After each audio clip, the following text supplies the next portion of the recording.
नमस्कार दोस्तों, मैं मनोज लाहौर स्वागत करता हूं आपका सच की ध्वनि न्यूज में। आज हम आए हैं जिला यमुनानगर के अनाज मंडी गेट के सामने, जहां पर 1983 जो बर्खास्त पीटीआई हैं उनका धरना जो है लगातार चल रहा है। आज 86वां दिन इनके धरने का, इनके अनशन का यहां पर पहुंच चुका है और लगातार ये साथी जो बर्खास्त पीटीआई है 86 दिन इनको हो चुके हैं। आज लगातार ये अपनी मांगों को लेकर के आज यहाँ धरने पर बैठे हैं। आइए इन्हीं से बात करते हैं कि कितना ये इनका संघर्ष कैसे चल रहा है। नमस्कार सर, आपका नाम?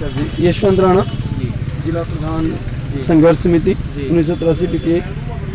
हम जो ये हमारा जो संघर्ष है आज 86वें दिन में चल रहा है और सरकार की जो नाकामी है वो हमारे इन साथियों को आज धरने के रूप में 84 दिन तक जो हम बैठे हैं उसके रूप में हम सरकार की नाकामी को देख रहे हैं। सरकार जो है इन साथियों का जो संघर्ष है उसको जानबूझकर बढ़ाना चाहती है। हम लोग निर्दोष होते हुए सुप्रीम कोर्ट ने हमारे किसी भी साथी के किसी भी डॉक्यूमेंट्स में कोई कमी जो है वो नहीं निकाली है, लेकिन फिर भी सरकार जो है वो आंखें बंद करके इन साथियों का संघर्ष है जो उसको बढ़ाने पे लगी हुई है। और सरकार ये नहीं जानती कि ये संघर्ष अभी तक जो शांतिपूर्वक चला हुआ है आगे आने वाले समय में इससे भी ज़्यादा उग्र रूप ले सकता है। आप लोग देख रहे होंगे हमारे जो साथी हैं जींद में, कैथल में, पंचकुला में सरकार जो उन पर अत्याचार कर रही है, उनको गिरफ्तार बार बार कर रही है। सरकार के मंत्री और विधायक जो हैं वो बात करने के लिए भी तैयार नहीं है। तो क्या सरकार इन साथियों की बात भी सुनना पसंद नहीं करती? क्या हम हरियाणा के वासी नहीं हैं? क्या हम भारत के निवासी नहीं हैं? हमारी सरकार बात जो है सरकार को सुननी चाहिए। हमारा कसूर बताए सरकार, हमारे इन साथियों की पीटीआईयों की नौकरी को बहाल करे और जल्दी से जल्दी, जितनी भी जल्दी हो, सरकार इन साथियों की नौकरी को बहाल करके इनको नौकरी पे वापस ले।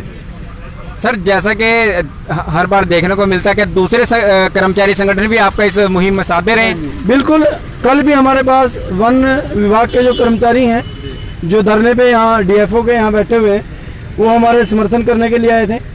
उसके बाद आशा वर्कर यूनियन है जो अभी अनाज मंडी में, उनका भी धरना जो है वो लगभग 1 महीने से चल रहा है। उन सब साथियों का हर तरह से समर्थन हमारे साथ है और हमारा भी समर्थन जो है वो हर तरह से, जितने भी कर्मचारी संगठन जो हमारा साथ देते हैं, संघर्ष करते हैं, सरकार के खिलाफ जो भी लड़ाई वो लड़ रहे हैं, हम भी उन साथियों के साथ हमेशा से हैं। सर, जैसे कि कहा जाता है कि जो अध्यापक होते हैं, अध्यापकों का काम सिर्फ बच्चों को पढ़ाना होता है और राष्ट्र निर्माण के अंदर बहुत बड़ी भूमिका निभाते हैं। तो क्या कभी आपने ऐसा सोचा कि इस तरीके से अपने अधिकारों के लिए आपको खुद सड़कों पर बैठना पड़ेगा? नहीं, ऐसा तो हमारे किसी भी साथी ने नहीं सोचा था। मैं खुद राष्ट्रपति अवार्ड विनर हूँ। हमारे जो खिलाए हुए बच्चे हैं स्टेट तक, नेशनल तक हमारे साथियों ने भी खिलाए हैं। हमारे बीच में भी इंटरनेशनल खिलाड़ी भी हैं। लेकिन सरकार ने जो ये एक राजनीतिक द्वेष की भावना से हमारे इन साथियों के प्रति जो इनकी नौकरी को समाप्त किया है, तो ये सरकार सोच ले और समझ ले कि वो जल्दी से जल्दी इन साथियों की नौकरी को बहाल करे, नहीं तो हमारा जो आंदोलन है ये किसी भी रूप में आगे जा सकता है। तो देखा साथियों, ये थे हमारे बीच में 1983 पीटीआई के जो संयुक्त संघर्ष समिति के प्रधान थे राणा जी, ये थे। और आइए हमारे साथ बीच दूसरे साथी भी इनसे बात करेंगे। नमस्कार सर, आपका नाम? मैं Srishti Raj, PTI government senior secondary school Hamidda में कार्यरत था। आज आपने देख लिया 86वां दिन है हमें सड़क पे। 1 जून से सरकार ने 31 मई और 1 जून को हमें रिलीव कर दिया और आज तक हमारी कोई सुनवाई नहीं हुई। सरकार का कोई भी नुमाइंदा हमारे पास नहीं आया बातचीत के लिए, लेकिन दूसरे संगठन हमारे साथ हैं सभी। अभी ये हमारा पीटीआईयों का मसला ना होकर जन आंदोलन बन चुका है। अब हमारे साथी गांव-गांव पंचायत में भी जा रहे हैं बीजेपी की कार्यप्रणाली को बताने के लिए कि इन्होंने हमारे साथ क्या किया। इन्होंने गलत एफिडेविट देके सुप्रीम कोर्ट में गलत जानकारियां देके गुमराह करके सुप्रीम कोर्ट के जज को और हमें बर्खास्त करवाया, जबकि हमारा कोई दोष नहीं है। आपको बताया जैसे हमारे प्रधान जी ने कि अंतर्राष्ट्रीय स्तर के खिलाड़ी तैयार किए हुए हैं और ऐसे हमारे साथी भी हैं। 400 से ज़्यादा पोस्टें जो है डीपी पीटीआई से डीपी प्रमोट हुए हैं वो पीटीआई की पोस्ट खाली, लेकिन सरकार ने गलत झूठे बयान देके कि हमारे पास कोई पोस्ट नहीं है। सिर्फ 68 पिटिशनर थे कैंडिडेट हमारे खिलाफ जिनको एडजस्ट करना था, वो 68 कैंडिडेट भी एडजस्ट हो जाते और हम लोगों की नौकरी भी बच जाती। लेकिन सरकार ने झूठे एफिडेविट देके कि ये पीटीआई डेड कैडर है और ये समाप्त हो चुका है, जबकि इनके पास पोस्टें खाली थी। गलत झूठे बयान देके इन्होंने सुप्रीम कोर्ट को भी गुमराह किया इस सरकार ने। इतनी झूठी सरकार है बीजेपी प्लस जीजेपी। इन्होंने गलत झूठे एफिडेविट देके हमारी नौकरी हमें सड़कों पे ला दी है।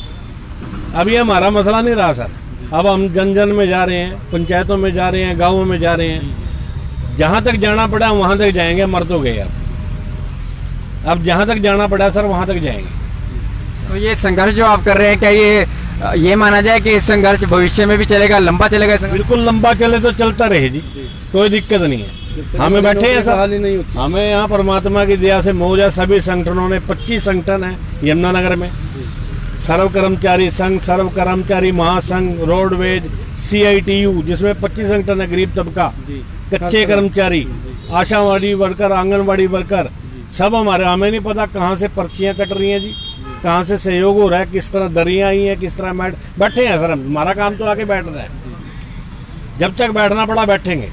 इसकी बीजेपी सरकार की सारी कार्य प्रणाली जन जन तक पहुँचाएंगे कि ये कितनी गंदी सरकार है। सुन नहीं रही है हमसे, बेकसूरों की। कसूर हो कोई दिक्कत नहीं, चाहे फांसी पे लटका दो। जब कसूर ही नहीं है, कोई सर्टिफिकेट झूठा नहीं है, कोई हमारी मार्कशीट झूठी नहीं है, 3-3, 4-4 बार सुप्रीम कोर्ट ने चेक की है, कोई फाल्ट नहीं निकला। जज, सुप्रीम कोर्ट के जज ने सिर्फ भर्ती प्रक्रिया को दोषी ठहराया, उस पे गाज ना गिर के हम लोगों पे गाज घेर दी, जो भी झूठे एफिडेविट दवा के सरकार ने। तो बताओ सरकार कहाँ जाएंगे? तो साथियों ये देखा, ये दर्द इन अध्यापकों का जो इनके शब्दों में झलक रहा है कि किस तरीके से इन्होंने मेहनत करके डिग्रियां हासिल करी।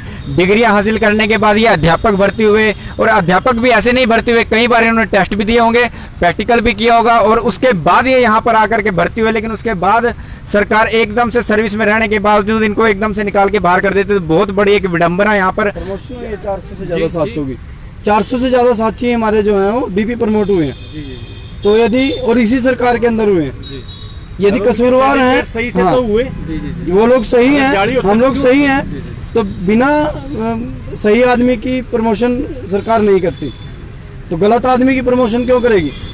तो जो साथी हमारे सही हैं उन लोगों को, उन साथियों को सरकार ने, इसी सरकार ने जो है 2018 में प्रमोट किया है डीपी के पद पे।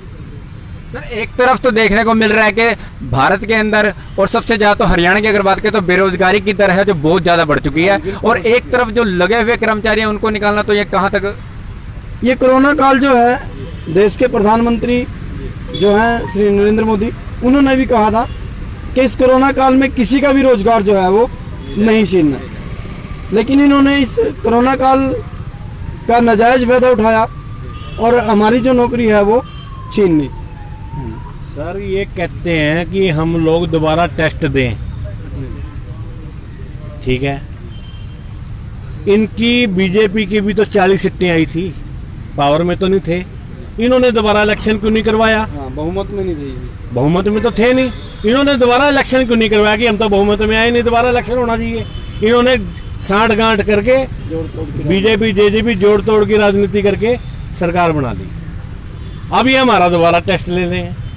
अब टेस्ट लिया पीछे इन्होंने 23 तारीख को, 8-8 लाख में सर प्रूफ के साथ आंसर की पकड़ी गई, बंदे पकड़े गए, उसके बावजूद भी ये कह रहे हैं नकल का मामला है। बताओ कितनी धांधली हो रही है सर इस सरकार में। सारी दुनिया कह रही है, पेपर देने वाले कह रहे हैं कि पेपर में नकल हो गई है, 8-8 लाख में पेपर बिक गया, 12-12 लाख में पेपर बिक गया, कि दोबारा पेपर होना चाहिए। लेकिन SSC Haryana staff selection commission का जो चेयरमैन है वो कह रहे तो नकल का मामला बनता है। बताओ आंसर की के साथ पकड़े गए आदमी और ये नकल का मामला बना रहे हैं। वो उजागर हुए अखबारों में, पेपर में, अमर उजाला में, दैनिक भास्कर में आई है, पेपर आंसर की के साथ पकड़े गए, FIR पकड़ी गई, बंदे अरेस्ट हैं हिसार में, और ये कहते हैं कि नकल का मामला है। बताओ पेपर को नहीं रहा। अब वो जो पेपर दिया जिन्होंने 11-8-9 हजार जो कैंडिडेट हैं, हम लोगों ने तो बहिष्कार किया, हम लोगों ने किसी ने पेपर नहीं दिया, ना हम देना चाहते थे। हम तो पेपर दे के लगे हैं, इंटरव्यू दे के लगे हैं, टेस्ट दे के लगे हैं। हम क्यों दोबारा पेपर दें? जब तुम लोग इलेक्शन में 40 सीटें आने के बाद तुमने तो दोबारा इलेक्शन करवाया, नहीं तो हमको पेपर क्यों दें भाई?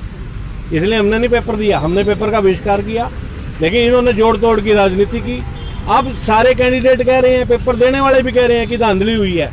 अब ये क्या कह रहे हैं कि नकल का मामला है, पेपर को कैंसिल नहीं कर रहे हैं। तो सर अब आप हमारे चैनल के माध्यम से क्या अपील करना चाहेंगे? हम तो आपके चैनल के माध्यम से ये अपील करना चाहते हैं कि सरकार, अभी भी कुछ नहीं बिगड़ा। हम सब भूल जाएंगे कि इतने दिन हो गए हमें बैठे, खून का घूंट पी लेंगे कि जो अब गलतियां हुई हैं उनको सुधार लो। हमें एज इट इज हमारा जो रोजगार है हमें वापस दो, जब हमारा कसूर ही नहीं है। जिसका कसूर है उस पर टांगो, उसको टांगो फांसी पे। हम लोगों का क्या कसूर है? हम लोग तो भर्ती होके आए हैं, एलिजिबिलिटी थी तो लगे हैं। अब जो मर्जी कहते रहो। तो इसलिए सरकार इतने दिनों के बाद भी समय रहते इसको शांत कर ले, धरने हमारे ख़त्म करवा दे, हमें हमारा रोजगार वापस दिलवा दे, तो हम सब भूल जाएंगे कि हमारे साथ क्या हुआ था। लेकिन अगर ना हुआ, सर चाहे जहाँ भी जाना पड़ा, जहाँ भी बढ़ना पड़ा, मरना पड़ा, मरेंगे।